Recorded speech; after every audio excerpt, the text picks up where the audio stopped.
Hola amigos, ¿cómo están? Bienvenidos a este nuevo video. El día de hoy tenemos a Palantir superando los $100 por acción, subiendo más de un 23% en bolsa en este momento, después de haber presentado sus resultados en el día de ayer. Palantir presentó el balance del último trimestre, que fue un balance que superó las expectativas en un 26% en las ganancias por acción y en apenas un 6% en cuanto a sus ingresos. No fue demasiado espectacular la manera en que superó este balance Palantir, pero asimismo la acción explotó en bolsa y superó los $100. Los $100 era un número psicológico muy importante para Palantir y probablemente despierte muchísimo más FOMO ahora entre la comunidad inversora. Hay muchos analistas que están completamente perdidos porque no entienden cómo puede ser que una acción que esté súper cara siga estando cara y aún esté más cara el día de hoy. Entonces, el mercado ha cambiado por completo con Palantir y vamos a explicar o tratar de analizar este fenómeno, qué hay detrás de todo esto y vamos a ver que incluso existe muchísima manipulación de mercado. Y es que en los últimos días empecé a notar que salían muchas noticias negativas de Palantir. Por ejemplo, en el sitio Yahoo Finance, que es un sitio muy serio de inversiones, muy consultado por el inversor retail, el inversor promedio, busca generalmente en Yahoo Finance. Salía esta nota, por ejemplo, que decía por qué los analistas esperan que Palantir caiga un 40%. Y acá nos daba todas las razones de por qué la empresa estaba cara, por qué había subido tanto, con un precio objetivo, nos decía, de $46. Y claro, es una caída de un 40%. Pero claro, uno copia el titular de esta noticia, lo busca y fíjense que hay muchísimas noticias iguales, exactamente iguales en las diferentes páginas. Entonces, y además de esto, y no es broma, hace 3 meses atrás, cuando presentó Palantir el balance anterior del trimestre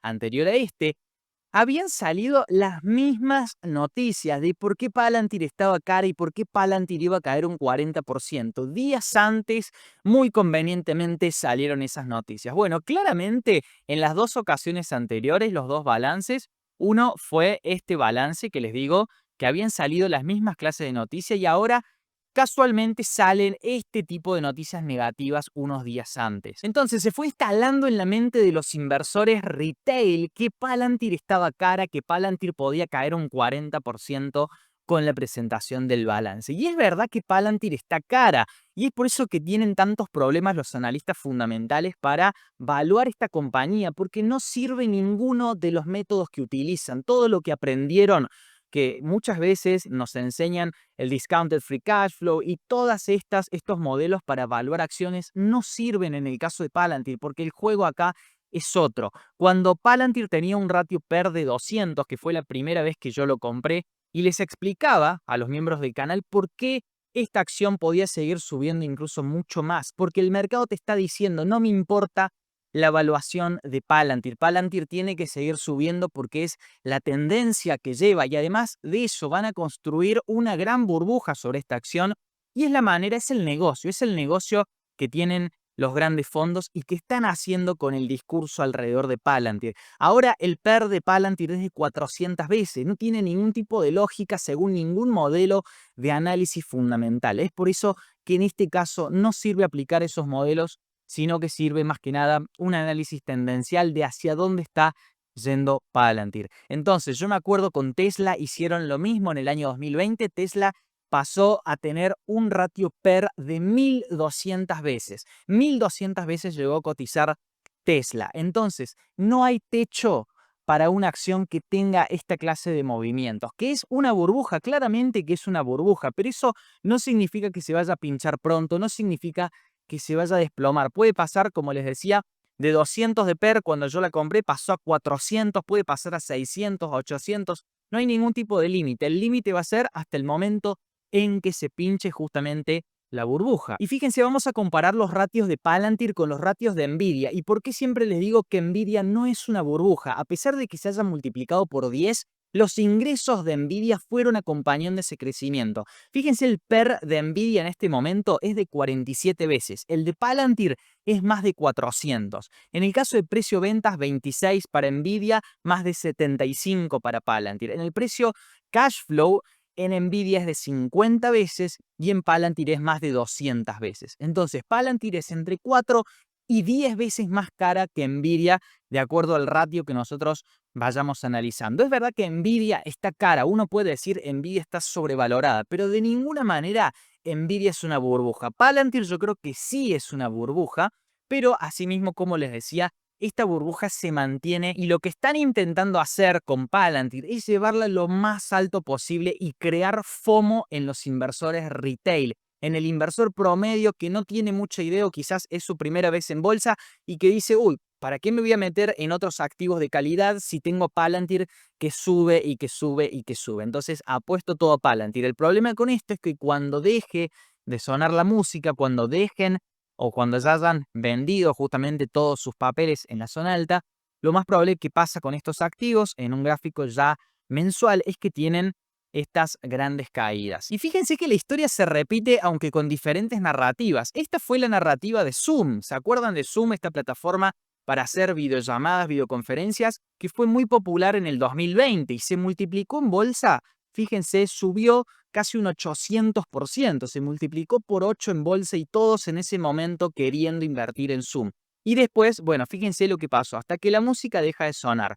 Eso no significa que no haya ganado dinero el que estaba dentro de este movimiento, probablemente haya ganado mucho dinero. El problema es que, bueno, tenés que ir tomando ganancias, tenés que salirte, porque en algún momento el mercado finalmente va a aceptar esas valuaciones y va a tener su corrección normal. Lo que pasa es que los analistas intentan cazar o tratar de justificar por qué debería caer mientras esto tiene fuerza alcista, pero simplemente Palantir, como en el caso de Zoom, siguieron subiendo a pesar de que los analistas la consideraban que estaba muy sobrevaluada. Y fíjense que Zoom no es una empresa que gane poco dinero, de hecho está facturando arriba de $1.000 millones por trimestre y tiene un gross profit muy interesante, arriba del 80% de profit de todos esos ingresos que tiene. O sea, en este momento inclusive Zoom tiene muchos más ingresos de los que tiene Palantir, que tiene 700 millones aproximadamente en ingresos por trimestre. No quiero comparar una empresa con la otra porque no son nada que ver,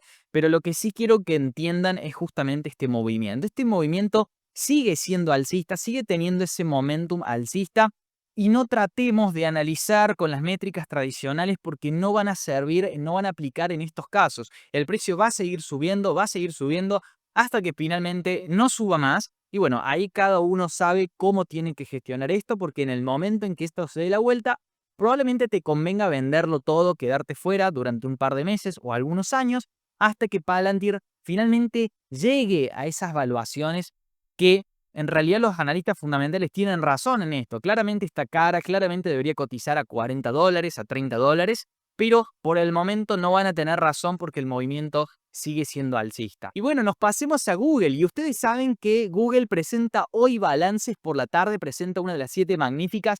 Y fíjense qué manera que tienen de operar los que mueven el mercado. Si es hasta gracioso lo que hacen con el inversor retail, con el inversor nuevo, lo llevan de acá para allá. Fíjense la noticia que acaba de salir respecto de Google. China dice que investigará a Google por violaciones de las leyes antimonopolio, ¿no? ¿Cuándo sale la noticia? Convenientemente hoy, febrero 4, cuando Google presenta su balance, puras noticias negativas. Fíjense, está saliendo esta noticia en todos los medios más importantes del mundo, en Bloomberg. China incluye a Google en represalia a aranceles de Trump. China investigará a Google en CNBC. Bueno, en todos los medios, en la BBC también salió esto. Es una noticia súper negativa para Google que China investigue a Google por violación de leyes antimonopolio. Basta con buscar qué porcentaje de negocio tiene Google en China para ver que Google no tiene negocio importante en China, ya que se retiró del país en el año 2010.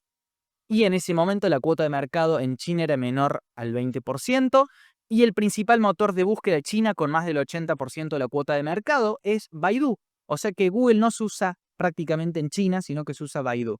Entonces, ¿qué significa? ¿Por qué noticias negativas justo hoy? ¿Por qué no las sacaron hace una semana? ¿Por qué justo hoy? ¿O por qué no la semana que viene? Casualmente, y siempre hacen lo mismo. Entonces, siempre hay una excusa, siempre hay una noticia negativa justo antes de la presentación del balance, que sabemos que le puede afectar el movimiento del precio. Bueno, si nosotros le hacemos caso a esta noticia, probablemente haya que vender todas nuestras acciones de Google en este punto porque se va a desplomar, porque es una noticia súper negativa en el caso de Google. Eso es lo que está haciendo, lo que intenta hacer o lo que va a hacer el inversor promedio, porque es realmente una noticia negativa, no lo podemos negar, de que China investiga a Google, bueno, puede traer serias consecuencias. Entonces, hoy, si presenta el balance, el precio puede tener una gran caída. Entonces, con esta noticia de que China va a investigar a Google, no se sorprendan si después de la presentación del balance Google termina subiendo, porque hacen siempre lo mismo, hacen o sacan noticias negativas y después el precio hace absolutamente todo lo contrario. Es tratar de manipular al inversor promedio, al inversor nuevo que se asusta, que malvende sus títulos en una acción que viene en una tendencia alcista o muy sólida y que justamente va a vender y después de eso tiran el precio hacia arriba de acuerdo a la presentación del balance. El balance de Google probablemente dé muy bien. Ustedes saben que no tiene nada que ver como del balance a cómo se mueve la acción. A veces el balance da espectacular y la acción cae en bolsa. Es la propia manipulación del mercado, la propia especulación del mercado. Y el balance de Google probablemente dé bien porque el último trimestre fueron las elecciones de Estados Unidos y se invierte grandes cantidades de publicidad. Las campañas electorales, como se llaman, invierten grandes sumas de dinero en publicidad y Alphabet es una empresa principalmente, una de sus unidades de negocio más importante es la publicidad, tanto en los buscadores, en el buscador de Google, como también en YouTube. Entonces, es una empresa que obtiene grandes rentabilidades. Además de eso, tuvimos las fiestas, tuvimos estos periodos navideños donde se vende más, donde las empresas invierten más en publicidad. Y además de eso, tenemos que Meta presentó un gran balance. Meta superó las expectativas ampliamente. Entonces podemos comparar de cierta manera a Google con Meta porque son dos empresas que se benefician de la publicidad. Por supuesto, hay que ver qué va a pasar con el precio de la acción. Nadie sabe qué es lo que puede llegar a pasar, pero si el precio de Google llega a subir, nosotros ya sabemos que estamos siendo manipulados por personas con mucho dinero que intentan o que sacan noticias negativas a último momento, convenientemente cuando las acciones presentan sus balances, para hacer efectivamente ellos están haciendo totalmente lo contrario. Entonces, el público o el inversor promedio vende por miedo y los inversores grandes están comprando esos papeles y están tirando el precio más arriba. Bueno, y fíjense que no solamente presenta Google el día de hoy por la tarde, sino que también va a presentar AMD, que es una empresa que a muchos de ustedes les interesa. Yo ya he analizado AMD, he analizado Google a un nivel técnico, un nivel fundamental, con los miembros del canal. Así que te invito a que te sumes a los miembros del canal. Por el precio de un café tenés análisis exclusivos. Entonces, con los miembros Michael Barry y Warren Buffett, ya hemos visto estas compañías y además de eso vamos a estar analizando Amazon también y muchas otras empresas. Y por supuesto acá también les doy mi opinión de estas acciones, si están en zona de compra, si están en zona de venta, qué es lo que opino yo, cuál es mi opinión de todas estas compañías. Así que bueno amigos, hasta aquí hemos llegado con el video del día de hoy. Espero que te haya servido y nos vemos en el próximo análisis. Te mando un fuerte abrazo. Chau, chau.